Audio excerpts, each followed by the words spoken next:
কল্পনা করো তুমি একাকী কোনো পাহাড়ি রাস্তায় হাঁটছো।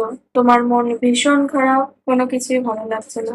হঠাৎ করে তুমি দেখলে তোমার চোখের সামনে হলুদ রঙের হাজার হাজার ফুল দুলছে। তোমার মনে হচ্ছে ফুলগুলো যেন খেলা করছে। দৃশ্যটা এত সুন্দর যে তুমি দেখেই খুশি হয়ে গেলে।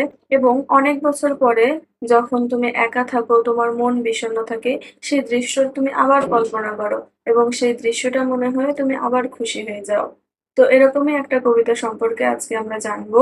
উইলিয়াম ওয়ার্ডসওয়ার্থের ড্যাফোডিলস এই কবিতাটিকে I wandered lonely as a cloud কবিতা নামেও জানা হয় বা ডাকা হয়ে থাকে। তো কবিতাটি ভালো করে বুঝতে হলে আমাদের অবশ্যই ব্যাকগ্রাউন্ড সম্পর্কে জানতে হবে। ব্যাকগ্রাউন্ড হচ্ছে 1802 সালে ওয়ার্ডসওয়ার্থ এবং তার বোন ডরোথি লেক ডিস্ট্রিক্টে হাঁটতে বেরিয়েছিল এবং তারা একটি লেকের পাশে হাজার হাজার ড্যাফোডিলস ফুলকে দেখতে পেল এবং সেটা দেখে তাদের মন ভালো হয়ে গেছিল।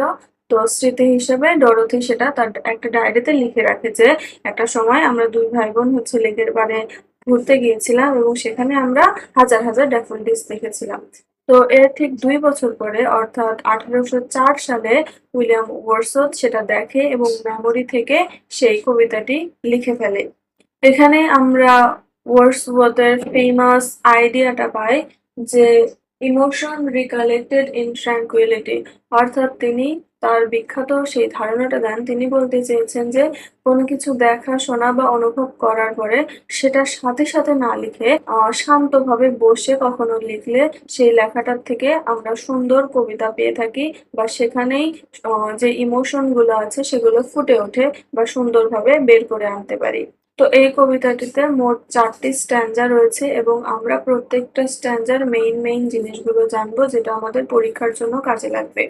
তো আমাদের কবিতার প্রথম লাইনই হচ্ছে I wandered lonely as a cloud, অর্থাৎ আমি ঘুরে বেড়াচ্ছিলাম। কিসের মতো ঘুরে বেড়াচ্ছিলাম?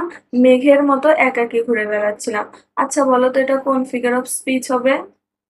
এটা সিমিলি হবে। কেন সিমিলি হবে? কারণ তুলনা বুঝিয়েছে যে কবি নিজেকে মেঘের সাথে, ক্লাউড মেঘের সাথে তুলনা করেছে। আর আমরা জানি যে সিমিলিতে অ্যাজ থাকে কম্পেয়ার করার জন্য দুইটা জিনিসে। তো এখানে সিমিলি, তো এখানে অ্যাজ আছে আর কবি নিজেকে একটা একাকী ঘূর্ণায়মান মেঘের সাথে তুলনা করেছে, তাই এটা সিমিলি। ঠিক আছে। তারপরে ফার্স্ট স্ট্যান্জারে আমাদের আরেকটা লাইন হচ্ছে এ হোস্ট অফ গোল্ডেন ড্যাফোডিলস। এখানে হোস্ট শব্দটি দ্বারা এঞ্জেলস কে বোঝানো হয়েছে বা সৈন্যদের বোঝানো হয়েছে। যে গোল্ডেন ড্যাফোডিলস মানে সোনালী রঙের ড্যাফোডিলস, ড্যাফোডিলস ফুলের সৌন্দর্যটা, গ্লোটা এত ভালো যে তার মনে হচ্ছে সেখান থেকে হচ্ছে ডিভাইন সৌন্দর্য ফুটে উঠেছে। আমাদের ফার্স্ট স্ট্যান্জার আরেকটি ইম্পর্টেন্ট লাইন হচ্ছে flattering and dancing in the ব্লিজ, অর্থাৎ যে বাতাসের মাঝে নৃত্য করছিল। এই লাইনটা হচ্ছে পার্সনিফিকেশন। কেন পার্সনিফিকেশন? কারণ ফুলগুলো এই যে ড্যান্স করছে, ফুলগুলোকে মানুষ যেভাবে ড্যান্স করে ফুলগুলোও সেভাবে ড্যান্স করছে।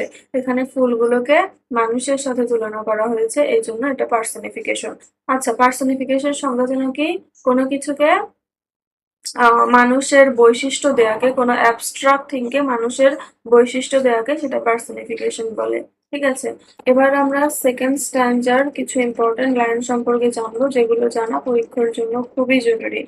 তাহলে সেকেন্ড স্ট্যান্ডার্ডে আমার প্রথম লাইন হচ্ছে continuous as the stars that shine dot dot dot milky way.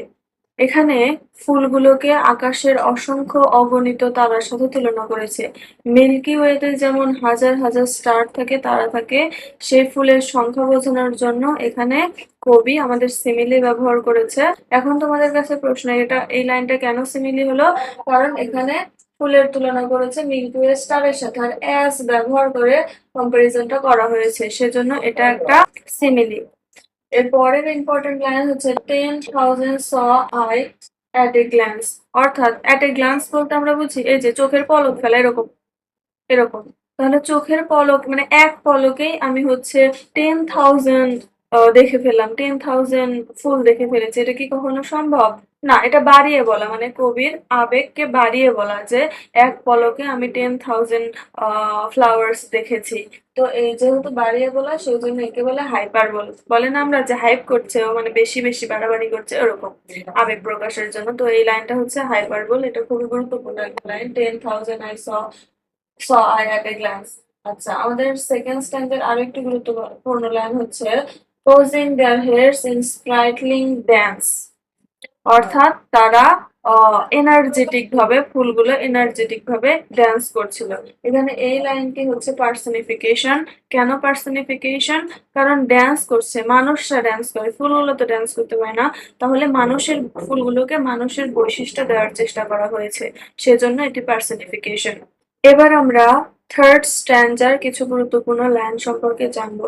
Third স্ট্যান্জার গুরুত্বপূর্ণ লাইন হচ্ছে এগুলো: a poet could not but be gay. এখানে মানে হচ্ছে একজন কবি এত সুন্দর একটা দৃশ্য দেখে খুশি না হয়ে থাকতে পারে না। আর এই শেষের দুই লাইনটা সবচেয়ে বেশি ইম্পর্টেন্ট থার্ড স্ট্যান্জার। সেটা হচ্ছে I guessed and guest but little thought what wealth the show to me had ব্রট। অর্থাৎ কবি এখানে বলতে চাচ্ছেন যে যখন আমি সেটা দেখলাম তখন আমি নিজেও বুঝিনি যে এই দৃশ্যটা ভবিষ্যতে আমার জন্য কত আনন্দপূর্ণ হতে চলেছে। কারণ এই দৃশ্যটা ভবিষ্যতেও কবিকে খুশি করে তুলবে। যখন সে বিষণ্ণ থাকবে, একা একা থাকবে, এই দৃশ্যটা তখনও কবিকে খুশি করে তুলবে। তো আমাদের কবি বলতে চাচ্ছে যে আমি যে দেখলাম তখন আমি বুঝিনি যে এই এই শোটা কি ওয়েলথ আমার জন্য ব্রড করেছে, মানে নিয়ে এসেছে কতটা সৌভাগ্য বা ফিউচারের জন্য কতটা সৌন্দর্য। এটা হচ্ছে ফরশ্যাডোয়িং। আমাদের ফোর্থ স্ট্যান্ডার্ড লাইনগুলো হচ্ছে এগুলো। আর আমরা মূলত এই কবিতার মূল মেসেজটা এই ফোর্থ স্ট্যান্ডাতেই পেয়ে থাকি। তাহলে ফোর্থ স্ট্যান্ডাতে কবি বলেছেন for often when on my couch I lie, অর্থাৎ যখনই আমি আমার কাউচে শুয়ে থাকি, in vacant or in pensive mood. Vacant মানে খালি বা ফাঁকা, অর্থাৎ বিষণ্ণ মনে যখনই আমি একা একা শুয়ে থাকি, দে ফ্ল্যাশ আপন that inward I. Inward I বলতে বোঝায় হচ্ছে ভেতরের চোখ বা মনের চোখ, ফ্ল্যাশ করে মানে ভেসে ওঠে সেই দৃশ্যটা যেটা সে অনেক আগে লেকের পাড়ে দেখেছিল, 10,000 ড্যাফোডিলস। সেই দৃশ্যটা এখনো কবির মনে ভেসে ওঠে। কখন ভেসে ওঠে? যখন সে পেন্সিভ মুড বা ভ্যাকান্ট মুডে থাকে তখন সেই দৃশ্যটা এখনো কবির মনে ভেসে ওঠে। কোথায় ভেসে ওঠে? Inward I. ইনওয়ার্ড মানে ভেতরের চোখে, কল্পনার চোখে ভেসে ওঠে। This is the place of solitude. এখানে সবচেয়ে এই স্ট্যান্ডার সবচেয়ে ইম্পর্টেন্ট ফ্রেজটা হচ্ছে এটা।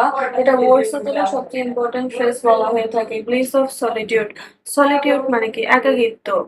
তো একাকিত্বে কি হয়? বেশিরভাগ সময় আমরা নিজেকে একা মনে করি এবং একাকিত্বকে আমরা অনেক ভয় পাই এবং সেটা এড়ানোর চেষ্টা করি। কিন্তু এই কবিতায় এখানে এই ফ্রেজ অনুযায়ী ব্লিস অফ সলিটিউড বলা হয়েছে, অর্থাৎ সলিটিউডকে ব্লেসিং হিসেবে ধরা হয়েছে। এখানে একাকিত্বকে কোনো নেগেটিভ ভাবে উপস্থাপন না করে আমাদের কবি এটাকে বলেছে যে একাকিত্বই হচ্ছে ব্লেসিং। কারণ আমরা যখন একাকিত্বে থাকি তখন অনেক মেমোরি, অনেক ইমাজিনেশনের মধ্য দিয়ে আমরা আমাদের মানে সুখের যে স্মৃতিগুলো আছে সেগুলো আমরা অনুভব করতে পারি এবং আমরা আবার হ্যাপি ফিল করি। তো সেটাই বলেছে যে প্লেস অফ অ্যাটিটিউডে পেন্সিভ মোডে যখন থাকি তখন ইনওয়ার্ড আইটা বেশি ওঠে আর সেটা একাকিত্বের মধ্যে একটা আনন্দ দেয়। And then my heart with pleasure fills. তারপর আমার মনটা মানে ভ্যাকেন্ট মোডে আগে ছিল, তারপর ওই দৃশ্যটা যখন ইনার্ট আয়ে ভেসে উঠলো, কল্পনায় ভেসে উঠলো, তখন তার হার্ট প্লেজারে ফুল হয়ে যায়, তখন আর মুডটা ভ্যাকেন্ট থাকে না। And dance with the daffodils, মানে ওই ফুলগুলো যে নাচছিল কবির মনটাও সেই ফুলের সাথে ওভাবে নাচতে শুরু করে। তখন আর ভ্যাকেন্ট মনে থাকে না, সলিটিউডকেই প্লেজার মনে হয় তখন। তার সেই স্মৃতি থেকে সে আবার সুখ পায়। তো এটাই ছিল ওয়ার্ডসওয়ার্থের ড্যাফোডিলস, মেমোরি এবং ইমাজিনেশনের এক অদ্ভুত মিশ্রণ। তোমরা কমেন্টে জানাও কোন লাইনটা তোমাদের সবচেয়ে বেশি পছন্দ হয়েছে। দেখা হবে পরবর্তী কোনো ভিডিওতে অন্য কোনো টপিকে। ততক্ষণ ভালো থেকে টাটা।